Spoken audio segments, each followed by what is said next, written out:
1.5 years ago, I called Anthony Richardson the most interesting man in the 2023 NFL Draft. 16 months later, Richardson is still as mysterious as he was back then.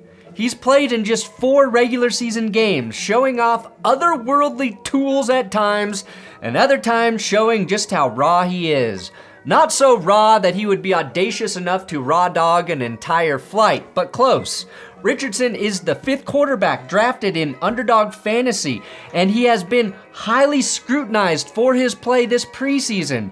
Why don't any of us have a good read on Richardson? Today, I'm going to do my best to find out here on That's Good Sports. And that is some gator bait.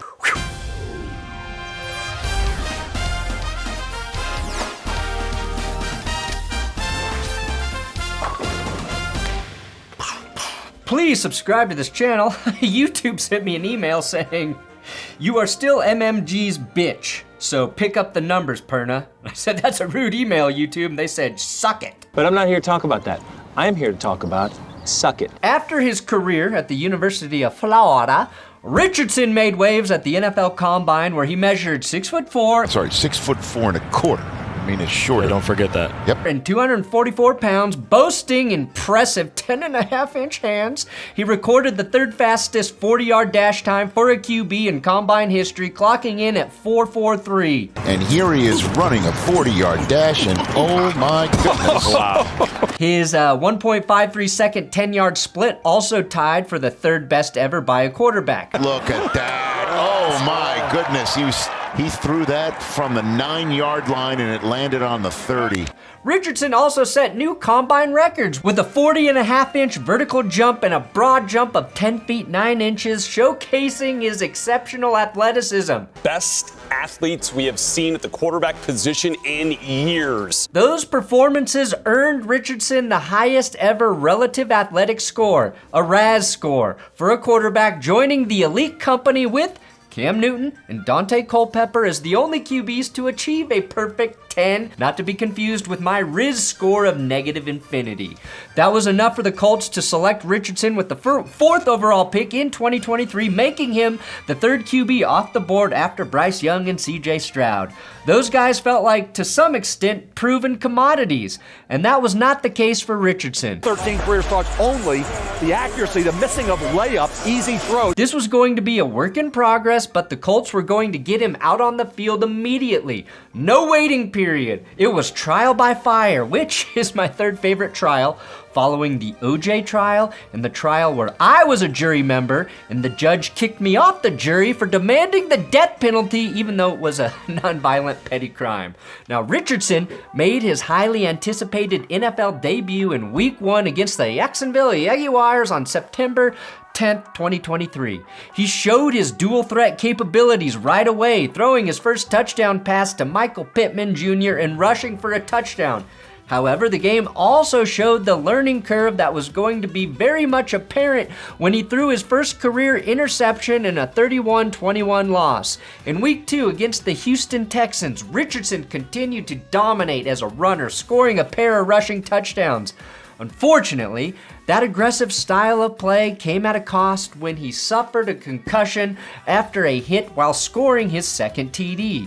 This injury forced him out of the game in the 2nd quarter, cutting short what could have been another strong performance. Richardson, now 2 weeks in a row, has sustained some kind of, I would say, stinger, and he scores his touchdown. Man, he can't play this type of football and be available for the next 10 or 12 years. The concussion also kept Richardson out of action in Week 3. He was officially declared out, missing the Colts game that week, but he made a strong return in Week 4 against the Los Angeles Rams.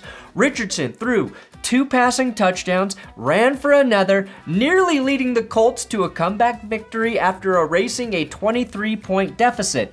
He made a throw over the middle in this game that started to erase concerns we all kind of had about his ability to use his arm like an NFL QB. I remember that throw getting passed around Twitter like your grandma's underwear at your 15th birthday. That's how your birthdays were, right, guys? Who got Grammy's undies for their present? And then he made another great throw on the run. Although the Colts eventually lost that one 29-23 in overtime, Richardson made NFL history by becoming the first rookie QB to score a rushing touchdown in each of his first 3 starts. But this Rams game was Richardson's coming out party. Don't believe me?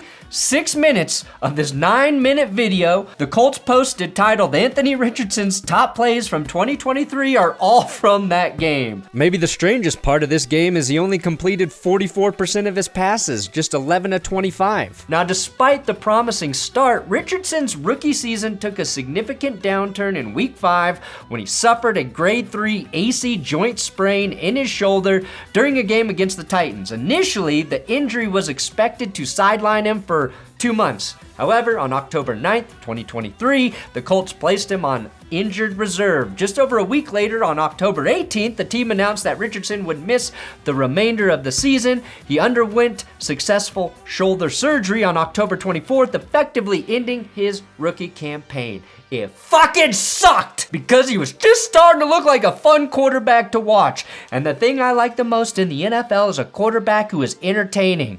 So that was a tough blow for Colts and for people who just appreciated good, fun football. But it has left the mystery around the man hyping up this season. The Colts season under Minshew had its ups and downs last year. Minshew's experience did help the Colts remain competitive in a lot of games, and his ability to manage the offense and make smart decisions was evident. I think we tend to forget that the Colts were a 4th down away from beating out the Texans for the division in Week 18. So Richardson is returning to a very solid football team this season. That bodes well for him. Minshew, of course, gone. Meanwhile, the Colts reworked their quarterback room behind Richardson, signing 39-year-old, the eliteness himself, Joe Flacco, after his renaissance a season ago in Cleveland. Is Flacco still that guy? I don't know, but it's a high upside addition in the QB room. More importantly, it signals to me that the Colts are hedging their bets with Richardson ever so slightly, which I think is the only thing they can do given his injury history. Now, I don't think the injuries are the only thing to be concerned about with Richardson. We're talking about a quarterback who struggled with accuracy, not just recently, but historically. He was a 54% passer at Florida in 2022, his only full season as a starter. Again, that's college football where a ton of completions are essentially handed to you. If you take away screen passes, he's less than a 50% passer. But if you took away screen passes, Bo Nix might have had 0 completions in college. Just kidding, I believe. Also, over at benchwarmerbrew.com, we've got new shirts available. Are you a Bo-liever? Do you have Big Nick's energy? All of my merch will be moving over to benchwarmerbrew.com, so go check that out. Also, the Patreon fantasy drafts are Sunday this weekend. All of those leagues are full. Thank you for everyone who signed up to play. Plus, for all $10 monthly Patreon and YouTube members, we'll do our Patreon hangout next week on Zoom, where we have a Zoom meeting and we all talk to each other. It's pretty cool. Now, I'm not saying Richardson isn't a good prospect because he completed passes at a rate of 23% fewer than someone like Bo Nix, but it's definitely a red flag. Well, maybe a maroon flag. Pro Football Reference charts something called bad throws and bad throw percentage to judge a QB's accuracy on a deeper level than completion percentage, which is subject to all sorts of variables, right? All stats are. Richardson, though, threw 84 passes in 2023 before he got hurt, and 17 of those were considered bad throws, a 21% rate of misses. I realize that doesn't mean anything out of context, so what was the average bad throw rate for QBs last year? It's around 15%. Richardson doesn't count on that number because the sample size wasn't big enough, but if you were wondering, the quarterback with the highest bad throw percentage was, Bryce Young. And the lowest bad throw rate belonged to, Jake Browning. Now, I don't think bad throw percentage is the make or break statistic. Obviously, Jake Browning when you're trying to evaluate a QB, but I do think it's a measure of consistent accuracy. But quarterbacks like C.J. Stroud and Matthew Stafford were also in the top 3 for bad throw percentages, which to me just means they were attempting harder throws. It's a mixed bag, a lot like Richardson's short rookie season. Now the reason you worry a lot less about a high bad throw percentage with a guy like Anthony Richardson is his ability to run. If you are picking up first downs and rushing for TDs, nobody will give a fuck if you're completing just around 60% of your passes or less in the NFL. Richardson is nearly as fast as Lamar Jackson, but he's built like Cam Newton. He's so similar to Cam in the way that he plays, it's a little eerie. What worries me is seeing some of the throws Richardson does miss or missed a year ago. Take this one in the first quarter against the Jacksonville Jaguars. It's his first NFL game. We're not expecting everything to be perfect, but this throw to tight end Granson is off target. You can tell Richardson is mad at himself and probably expected it to be a drop, but Granson makes a nice play to hold on to it, and it looks like they even laugh about it later. Still, that's a throw you've got to nail to maximize yak. When you watch Richardson play, there are just a number of missed throws. That's what you have to accept with Richardson at this point in his career, but you also get plays like this, where the arm strength just allows him to do things a lot of other quarterbacks can't get away with doing. That, and he functions like a fullback on the goal line. That's important when your quarterback can do that because like Jalen Hurts and Cam Newton, you're working with 10 blockers instead of a typical 9. I don't know if I like the hits that those plays are going to subject Richardson to, but that's something you'll have to weigh into your play calling if you're Shane Steichen. And Shane Steichen weighs his play calling sheet with a Coke scale.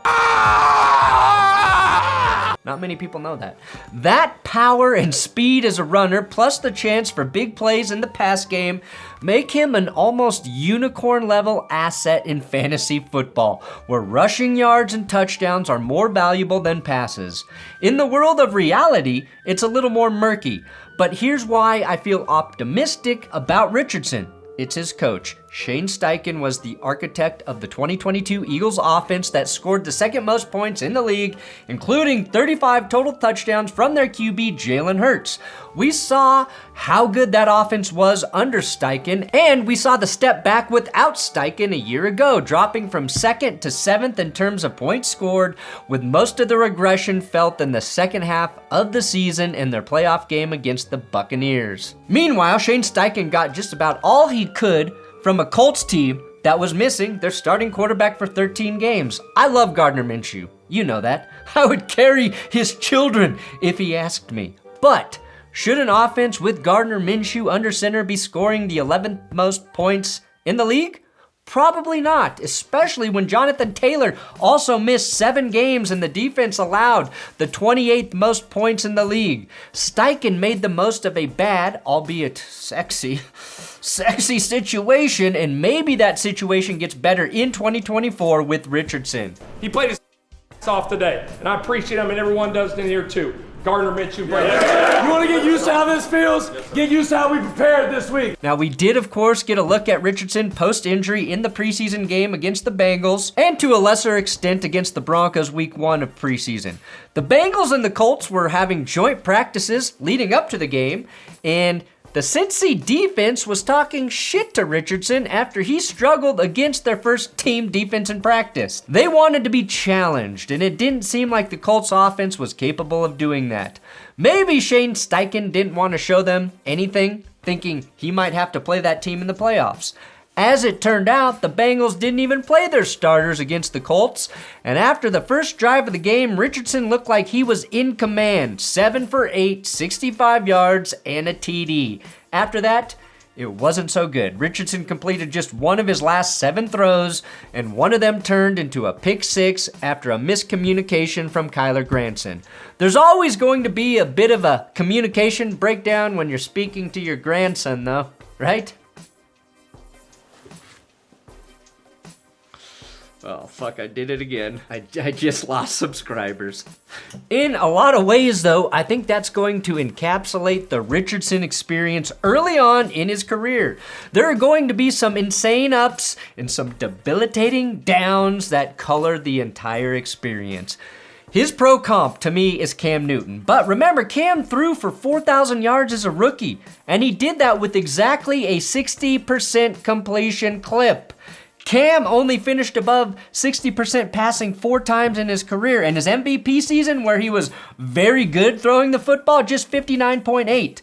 Which is to say, Richardson doesn't have to be a perfect passer. He does have to hit the big plays more often than not, and I expect this year to be an extension of his rookie season, and I kind of expect this season to feel more like Josh Allen's rookie or sophomore campaign versus Cam's rookie season where he won Rookie of the Year. Now, The Athletic recently sent out a poll to 50 NFL coaches and executives asking them to grade all of the starting quarterbacks across the league.